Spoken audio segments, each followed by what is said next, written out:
जय हिंद साथियों, मैं डॉक्टर हृदय चौधरी आप सभी का स्वागत है मेरे YouTube चैनल पर। आज हम डिस्कस करेंगे उत्तर प्रदेश में 69,000 प्राथमिक शिक्षक भर्ती को लेकर।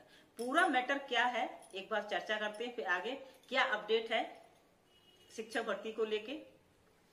आपको मालूम है 2018 में उत्तर प्रदेश में 69,000 शिक्षक भर्ती हुए थे, लेकिन इस शिक्षक भर्ती में आरक्षित जो वर्ग है उसको लेकर उसके साथ अन्याय किया गया, जिसको लेकर अभी हाईकोर्ट लखनऊ के डबल बेंच का फैसला आया है। उस फैसले को लेकर जो आरक्षित वर्ग के जो अभ्यर्थी हैं उन्होंने बेसिक शिक्षा निदेशालय के सामने धरना प्रदर्शन किया और धरना प्रदर्शन में ये मांग रखी कि हाईकोर्ट का जो फैसला आया है उसको जल्द से जल्द पालन किया जाए, यानी कि जल्द से जल्द नियुक्ति की जाए।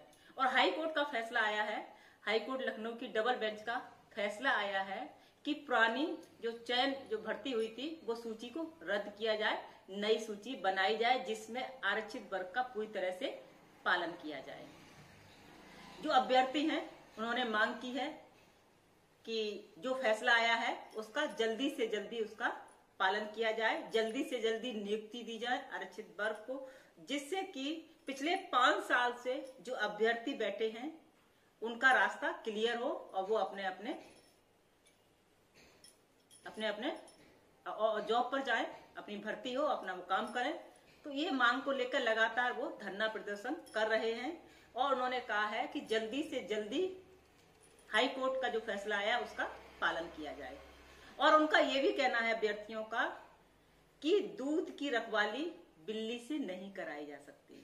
ये बहुत बड़ी बात कही है, उन्होंने आरोप लगाया है, उन्होंने कहा है कि दूध की रखवाली बिल्ली से नहीं कराई जा सकती है, यानी कि जो पुरानी सूची जिन अधिकारियों ने जारी की थी उनको हटाकर नए अधिकारियों को ये जिम्मेदारी दी जाए, नई सूची बनाई जाए जिससे कि आरक्षित वर्ग को ध्यान रखा जाए।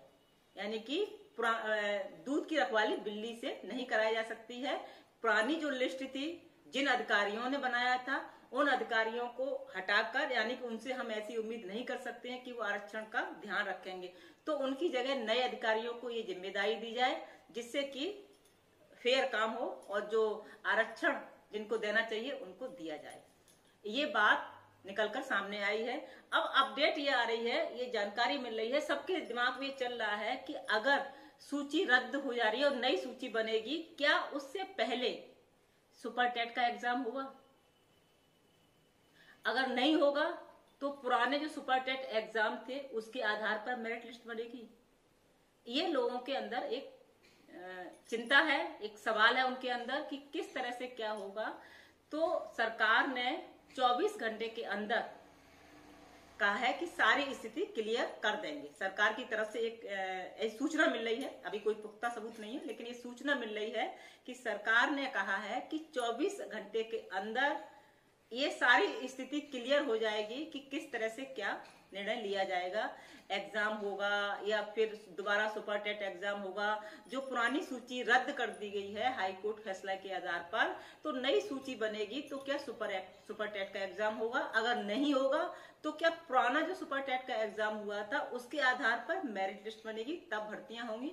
इस तरह की चीजें आ रही हैं। तो जहां तक मेरा जो मानना है, शायद एग्जाम नहीं होगा, जो मेरी अपनी ओपिनियन है और जो चीजें सबसे चर्चा करने के बाद में निकल के आ रही हैं, एग्जाम शायद ना हो, लेकिन जो नई लिस्ट बनेगी उसमें संख्या बढ़ाई जा सकती है जिससे कि नए अभ्यर्थियों को भी मौका मिलेगा। नए जो सुपर टेट किए हुए हैं उनको भी मौका मिलेगा सुपर टेट एग्जाम के जरिए कि जो नई लिस्ट बनेगी उसमें अगर 5,000 भर्तियों को बढ़ा दिया जाता है, आरक्षण का ध्यान दिया जाता है और जो बाहर हो जाएंगे उनका भी समायोजन किसी न किसी प्रकार सरकार करेगी। तो ये बहुत बड़ी अपडेट थी आप लोगों के लिए कि क्योंकि सभी के मन में एक शंका बनी हुई है कि अगर कोर्ट ने फैसला कर दिया है कि पुरानी जो सूची है वो रद्द कर दी जाए और फैसला आया है कि जल्दी से नई सूची जारी की जाए।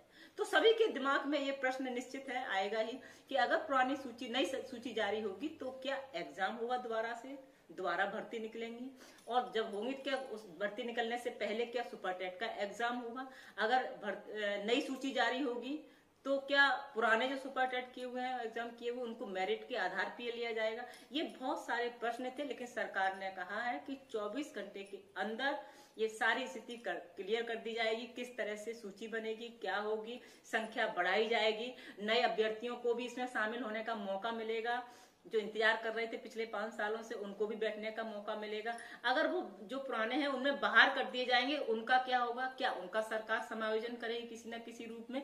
तो ये बहुत सारी चीजें थी, लोगों के दिमाग में चल रहा था।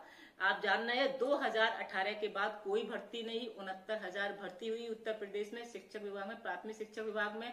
तब से लेके ये लंबित पड़ा हुआ था, अभ्यर्थी धरना प्रदर्शन कर रहे थे, आक्रोश जाहिर कर रहे थे, एक्स के जरिए, ट्विटर हैंडल के जरिए, एक्स के जरिए। और मुझे ध्यान है, मैंने पिछले वीडियो में भी कई बार कहा है कि इस जब विरोध प्रदर्शन आपके द्वारा किया गया उसमें मैं भी उसमें हिस्सा लिया था, और मैंने भी आपकी तरफ से बहुत सारे वीडियोस बनाकर शेयर किए थे आप लोगों के हित में ध्यान में रखते हुए कि जो भी सूची जारी की गई है 69,000, उसमें आरक्षित वर्ग का भी ध्यान रखा जाए, क्योंकि सभी अभ्यर्थी हमारे लिए बराबर है, उनका कोटा उनको दिया जाना चाहिए। और यही सरकार ने फैसला किया है कि नई सूची जारी की जाए, उसमें सभी चीजों का ध्यान रखा जाए और जल्दी से जल्दी सूची तैयार की जाए। और अभ्यर्थियों का कहना है कि नई सूची तैयार कर रहे हैं तो पुराने अधिकारियों से ना कराकर उनको हटाकर नए अधिकारियों के द्वारा सूची बनाई जाए। और अगर सूची बन रही है तो उसके लिए क्या प्रोसेस है कि संख्या बढ़ाई जा रही है, सुनने में आ रहा है कि 5,000 नई संख्या बढ़ाई जाएगी, जिसमें कि आरक्षित वर्गों का ध्यान रखा जाएगा, ऐसी संख्या बढ़ाई जा सकती है, ये भी एक निकल के आ रहा है। लेकिन जब सरकार ने कह दिया कि 24 घंटे के अंदर सारी स्थिति हम क्लियर कर देंगे, आगे क्या स्टेप होगा, क्या किस तरह से भर्ती होगी, किस तरह से सूची ली जाएगी, तो आप निश्चिंत रहिएगा, बहुत जल्दी आपके हित में फैसला होगा। क्योंकि कोर्ट ने आपके हित में फैसला किया है कि पुरानी सूची रद्द करके नई सूची जारी की जाए, जो भी चयनित सूची थी, और उसमें सभी नियमों का पालन किया जाए। ये बहुत बड़ी, क्योंकि आपके संघर्षों का ही परिणाम था, आपके विरोध का ही परिणाम था कि कोर्ट ने आपके हित में फैसला किया है। तो जब आपके हित में फैसला किया तो आगे भी बहुत अच्छा होने वाला है, आप निश्चिंत रहिए। और बहुत जल्दी ही जो भी सूची होगी जारी होने वाली है, और आपको अपना जो जिम्मेदारी है, जो पास किए एग्जाम है, वो आपको जल्दी ही नौकरी मिलने वाली है, जल्दी आप अपने कार्यों पर जाएंगे, अपने अपने कार्यस्थल पर पहुंचेंगे। तो उम्मीद करते हैं कि सरकार से कि जल्दी से, जैसे कि उन्होंने कहा है कि 24 घंटे के अंदर स्थिति क्लियर कर देंगे, तो निश्चित ही स्थिति क्लियर हो जानी चाहिए। और जो आपके अंदर शंका और संदेह है, आपके मन में जो भी भ्रांति है, वो निश्चित ही दूर हो जाएगी। इसी के साथ ढेरों शुभकामनाएं कि जल्दी से आपकी इच्छा पूरी हो, जल्दी से लिस्ट जारी हो और आप लोग अपने अपने कामों पर जाएं। इसी के साथ जय हिंद, जय भारत।